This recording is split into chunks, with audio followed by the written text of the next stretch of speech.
muito bem-vindos a mais um episódio da série Diálogos Contemporâneos, aqui pela UERN TV, canal 23.1 na TCM, 20.1 digital, também pela rádio Obelisco FM de Pau dos Ferros e para quem acompanha o áudio também no Spotify. Hoje vamos abordar uma temática que convoca cada um de nós a pensar sobre si mesmo e sobre a forma como lidamos com nossas intimidades diante dos outros e de nós mesmos.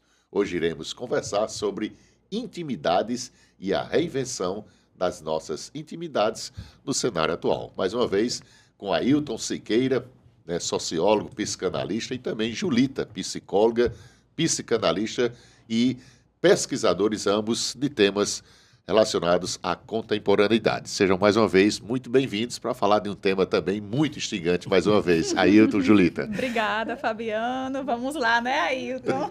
Vamos lá, é um prazer estar aqui novamente, né? Acho que quase uma continuidade do programa anterior, né, Fabiano? Que a gente do amor. Acho que agora o amor vai ficar mais íntimo mesmo, já que o amor é da esfera da intimidade, né, Julita? E aí, para a gente começar, eu estou aqui com minha colinha aqui, obviamente, que o tema ele é sugerido também, tem a consultoria dos próprios pesquisadores. A gente diz o seguinte: mudamos realmente, Ailton e Julita, essa forma como a gente lida com as nossas intimidades hoje em dia, de um certo modo? A gente tem uma mudança nisso aí? Quer começar? Por favor, comece. Deixa ele escutar um pouquinho. Se a gente for pensar, Fabiano, sobre uma perspectiva histórica, realmente não vai caber a gente trazer muitas coisas aqui. Mas acho que a gente pode olhar para o nosso contexto, assim, né? Social, para a nossa organização, para a nossa estrutura, até mesmo enquanto cidades. Que acho que o Dunker, no livro A Reinvenção da Intimidade, que foi o que deu base à discussão que a gente fez em sala de aula, ele traz muito isso, como que a gente vem se estruturando socialmente também. Ao mesmo tempo que a gente vai para dentro, por exemplo, dos condomínios fechados, cada um no seu lugar, cercado pelos seus muros, por suas cercas, tarará, enfim, e aí constitui microcidades, né, dentro desses condomínios, a gente tem feito um movimento de conexão através das redes. Então, a nível de cidade, do físico, do presencial, a gente se restringe. Mas nessa outra perspectiva, parece que a gente procura ampliar. Agora, claro, nessa ampliação da conexão virtual, por exemplo, a gente também vai só mostrando aquilo que a gente acha interessante mostrar, apresentar, expor, né? Permitir que o outro tenha acesso sobre nós. Então, isso vai dando também um certo limite, né? Que é um limite também em alguma medida que, de repente, só para provocar aqui a gente pensar juntos, a gente pode até fazer um certo paralelo com esse limite que a gente coloca quando a gente se fecha em nossas casas, em nossos condomínios, enfim. Apesar de que a gente faz esse movimento, mas, por exemplo, aqui na nossa cidade, a gente falou muito sobre isso em sala de aula. Tem uma avenida principal onde as pessoas vão fazer suas práticas esportivas, inclusive eu. Sim, né? sim. Então, quando eu comecei a fazer uso desse espaço das ruas para a prática esportiva, mais ou menos pouco mais de 6 anos atrás, tinha um quantitativo X de pessoa. Né? Hoje você pode multiplicar esse quantitativo aí ao infinito e além. De vezes. Né? Enfim, então, enquanto a gente se restringe a algumas coisas, em outras parece que a gente vai entrando nesse movimento, né? De seguir o que é do outro, o que o outro está chamando, o que o outro está sinalizando, enfim. Então, é interessante a gente pensar um pouco. E o que é que fica da nossa intimidade? Que intimidade é essa que a gente está falando? Essa é a boa pergunta, Júlio, porque você sabe muito bem disso, Fabiano, também, que é aquela discussão que você também já sinalizou do Christian Dunker, a reinvenção da intimidade. Isso. E o que é que mudou, afinal de contas, na esfera da intimidade? A forma como a gente lida com ela. Né? Acho que a primeira grande tese do Christian Dunker lá, na reinvenção da intimidade, é que a intimidade deixou de ser algo da esfera privada e passou a ser algo mais da esfera pública. No sentido de que tudo aquilo que a gente pensou que pudesse ser tratado na intimidade do casal, na intimidade das pessoas com quem eu confio, elas hoje estão todas elas ganhando palco e cenário para a esfera pública. né? Então, assim, algumas coisas que eu não admitia, algumas coisas que eu não fazia e ficava muito restrito, as pessoas já estão publicizando isso propositalmente. A intimidade hoje, ela invadiu, inclusive, plataformas políticas, sociais e econômicas. Por quê? Porque qualquer coisa da intimidade de uma pessoa é mais importante do que aquilo que ela faz publicamente. Né? Então, você julga a pessoa não é pelo que ela produziu socialmente, não é pelo que ela fez intelectualmente, cientificamente, que prestou serviço à humanidade, mas você coloca ela a partir daquilo que ela intimamente faz ou que ela gosta, ou que ela pratica. Então, essa é talvez a grande mudança. É muito mais importante para o social o que você é dentro de quatro paredes do que o que você é quando está no mundo social. No próprio social, né? De uma forma geral, né? Isso, então, assim, é isso que acho que mudou muito a configuração das nossas relações. Quando, no fundo, as relações de intimidade estão sendo mais expostas, mas não estão sendo bem vividas no sentido de dizer bem compreendidas. Porque onde há muito julgamento, também há muita incompreensão, né?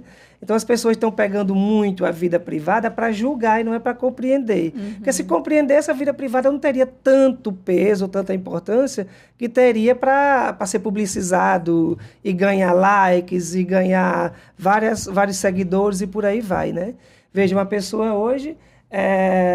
ela quer compartilhar e criar likes, ela publica alguma coisa da vida privada dela, alguma coisa de eu estou compartilhando somente com vocês. Esse somente com vocês é o mundo inteiro, né? Né? Veja, assim, parece que você desenvolve uma noção de intimidade, quando, na verdade, essa intimidade nunca é íntima porque envolveu todo mundo. Eu estou compartilhando somente com você, meus reais seguidores, fiéis seguidores. E é o mundo inteiro, tá entendendo? Eu estou desabafando a vocês. Mas você poderia desabafar isso procurando uma pessoa, uma família, um amigo, um terapeuta, um analista, mas você não quer. Você quer compartilhar o seu desabafo numa rede social que abrange o mundo inteiro. Gente, e assim, acho que aí também tem um ponto importante para a gente pensar, sabe, Ailton, quando você traz essa coisa do que dar acesso à sua intimidade, né?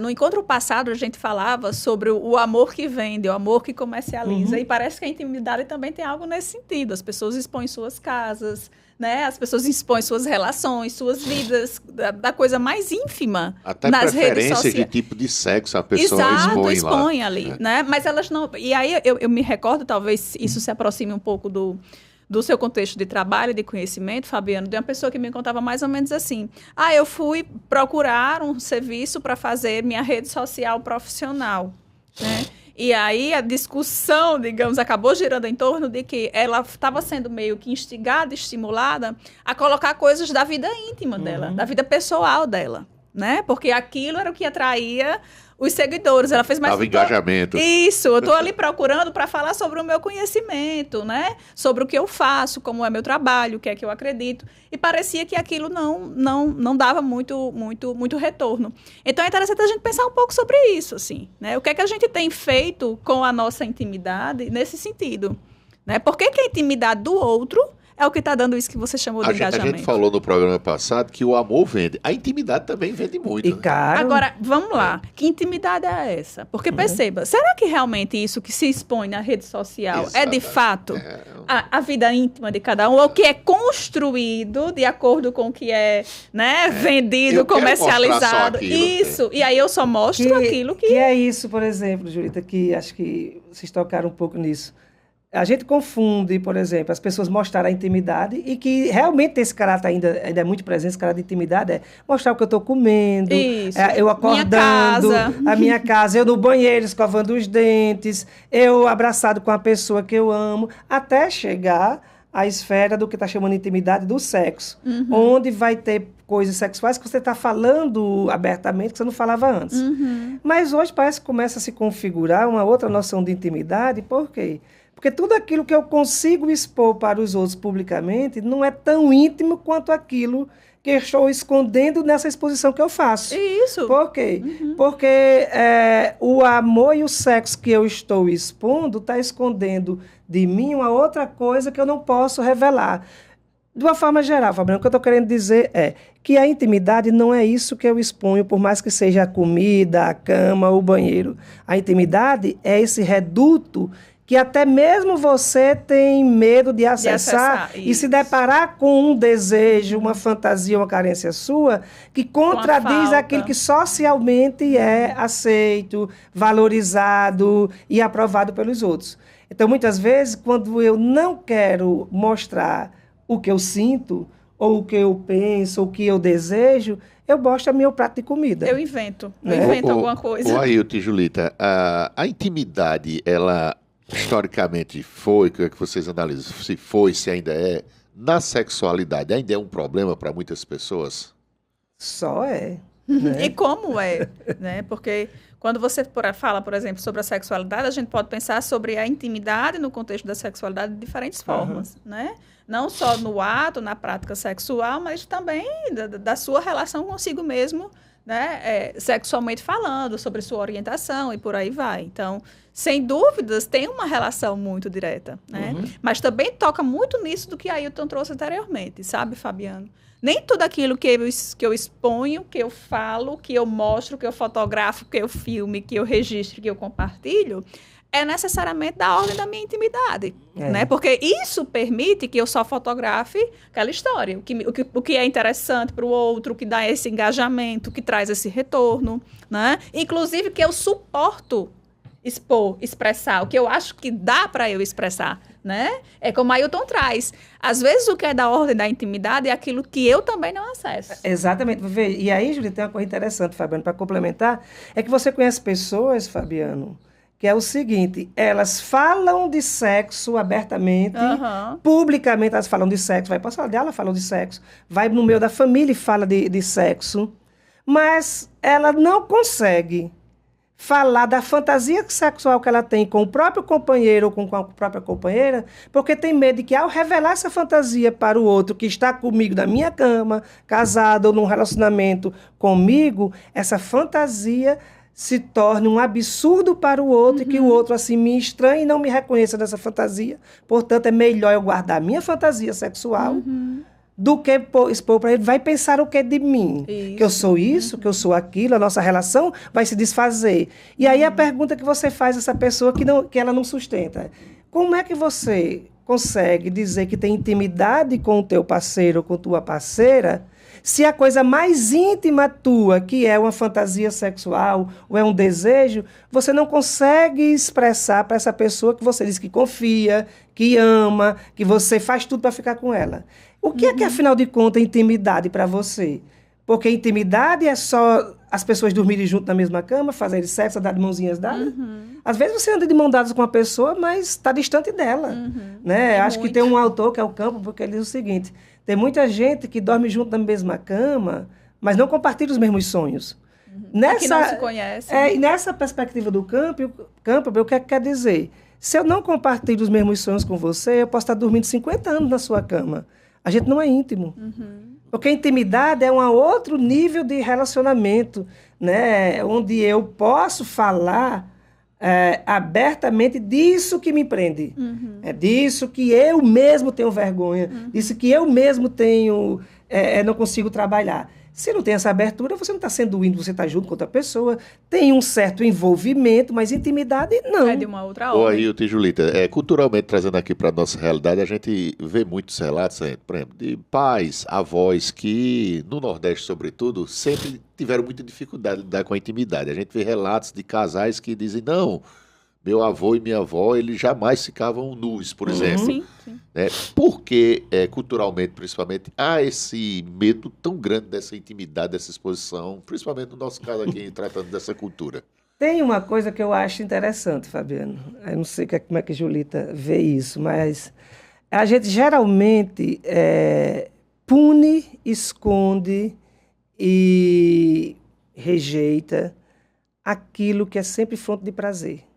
Né?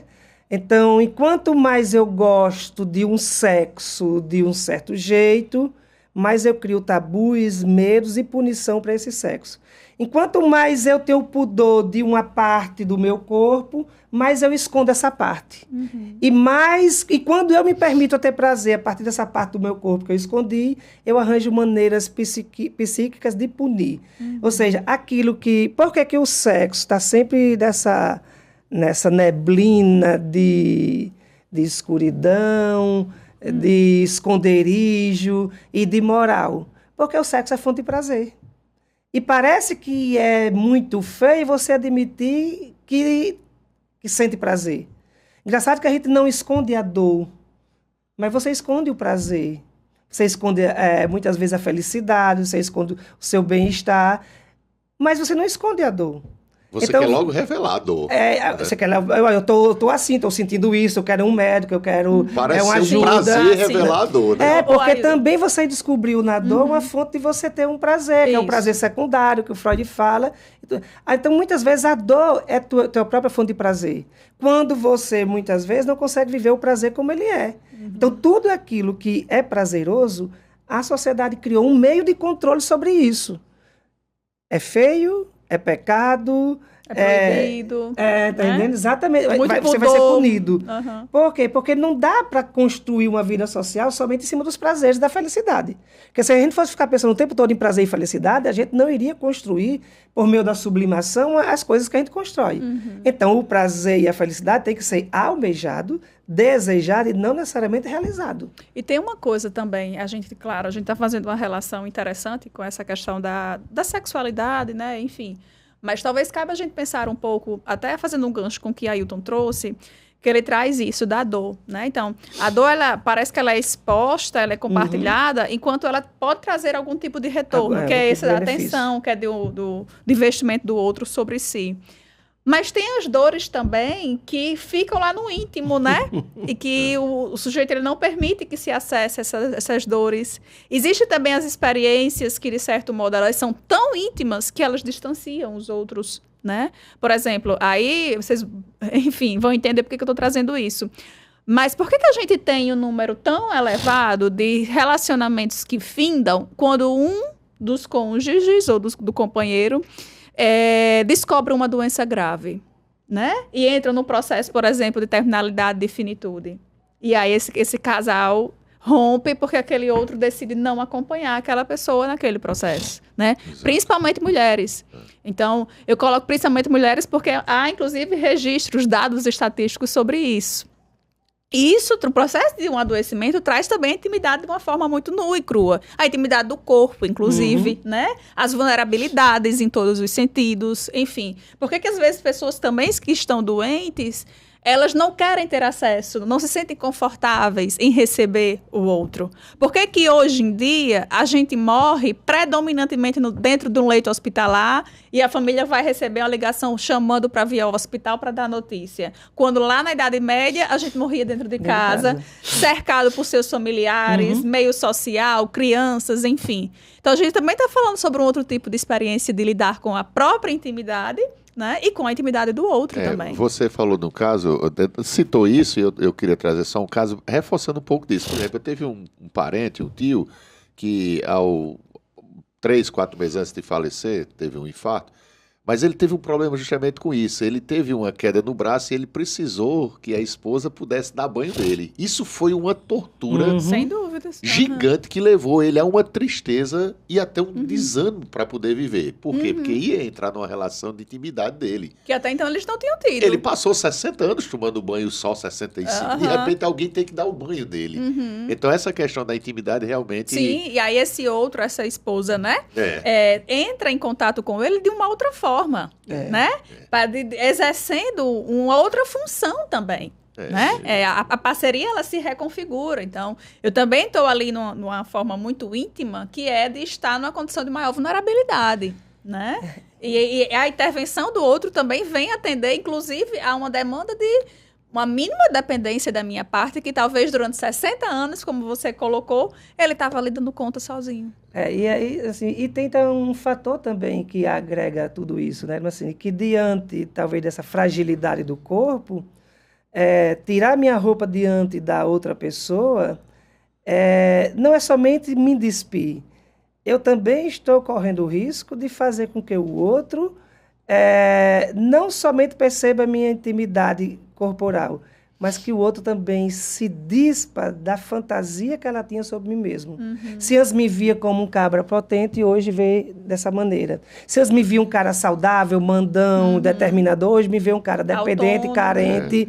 Então, assim, veja que o despir-se para essa pessoa, Fabiana, não é somente o ato de tirar a roupa, mas é o ato também de se despir de uma imagem que ele acha que o outro tinha dele de si próprio. De fortaleza. E aí é quando acontece a noção de intimidade.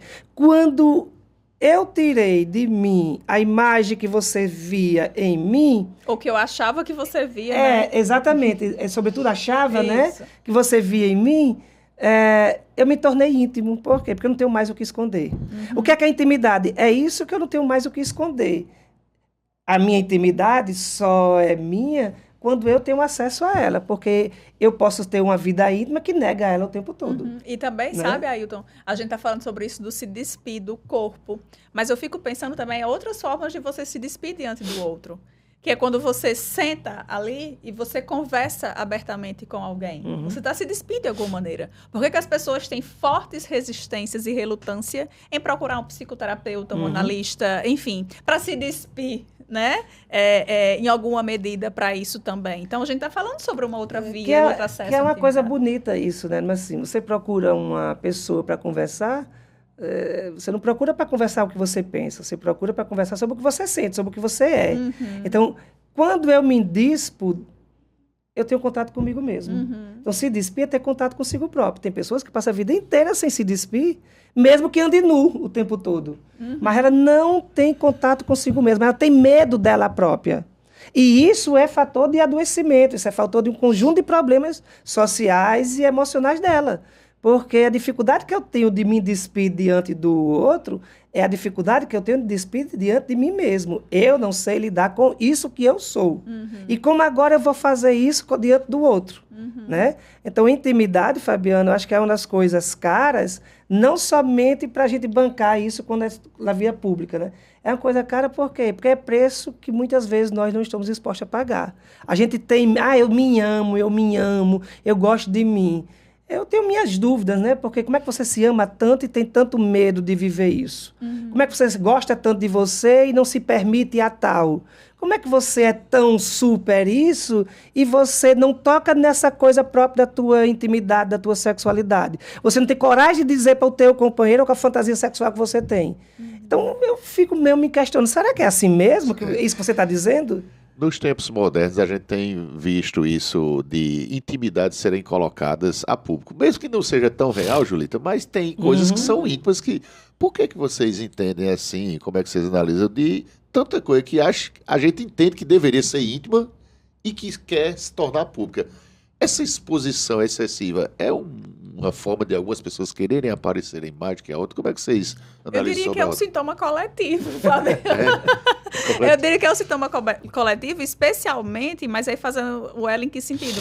O que nós estávamos falando no início do nosso encontro, né? É o acesso à intimidade do outro que aparentemente gera interesse. Então, há um sintoma em quem expõe e há um sintoma também em quem quer isso. A vida que deveria ser privada que está pública. Isso. E há um sintoma também em quem quer ver aquilo. Porque que interesse é esse no que seria... né, íntimo do outro. Porque como o Ailton falou, por exemplo, a pessoa escovar os dentes é uma coisa que é extremamente íntima, sua, de como...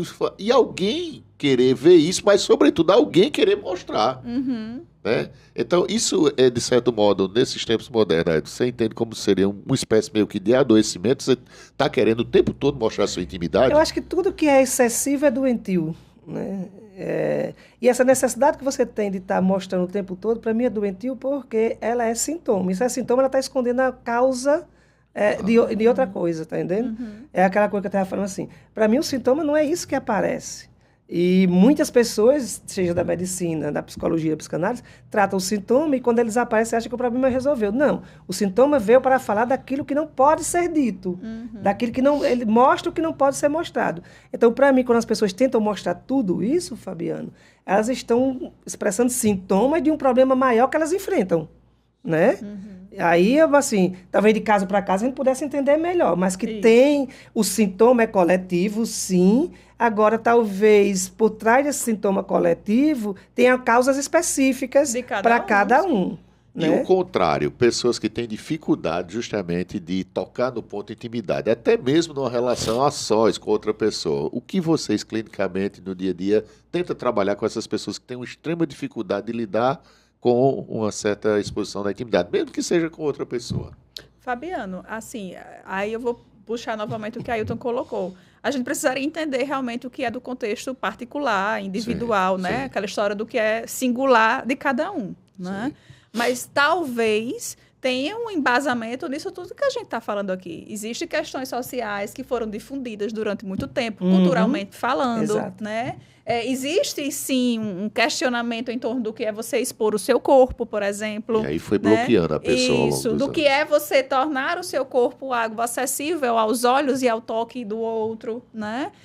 O sexo, especialmente também como algo que foi muito silenciado e ainda é em alguma medida. Por que eu digo que ainda é? Porque por mais que a gente fale sobre isso, mas a gente está aí em pleno 2026 no trabalho de desconstruir muitas coisas em torno das diversas orientações sexuais, por exemplo. Então, a gente está falando sobre algo nessa perspectiva também. Então, quando você traz o porquê, claro, cada um vai ter a sua motivação. Pode ser que, de alguma forma, um se encontre com o que é do outro. Mas a gente pode ir pensando, a princípio, sobre esses embasamentos. E aí, Fabiana, assim, Julita fala numa coisa importante, né?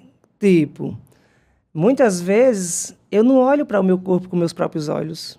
Eu não penso o meu corpo a partir do meu próprio pensamento. Eu não me relaciono com o meu próprio corpo de mim para mim mesmo. O que está por trás da forma como eu me relaciono com minha intimidade tem a ver, muitas vezes, com os meus pais, com a religião, com a cultura. Com a família, então, veja, eu tenho certas coisas subjetivas de desejos, eu tenho alguma coisa do meu corpo que eu sei que é minha porque está comigo e não existisse outra pessoa. Mas eu, por não olhar para isso com meus próprios olhos, mas com o olho de uma cultura, dos pais, da igreja, seja de quem for, eu torno isso estranho. E por que é estranho? Porque estranho em mim é tudo aquilo que eu desconheço, que eu não entendo. O que é estranho em mim? É tudo aquilo que eu não consigo entender. A estranheza é fruto e ela é o desentendimento. Quando eu começo a entender de que estou me relacionando com o meu corpo conforme os ensinamentos da moral que eu recebi de pai, de família, de igreja, disso e daquilo, quando eu começo a entender que não era eu que estava me relacionando comigo, essas coisas começam a ter uma aproximação maior, um estranhamento menor. E talvez numa clínica, quando você trabalha com essas questões, com as pessoas lhe procuram, como é que alguém pode se relacionar melhor com sua intimidade? Fazendo ou ajudando, talvez, essas pessoas a compreender que, muitas vezes, elas não se olham por elas mesmas.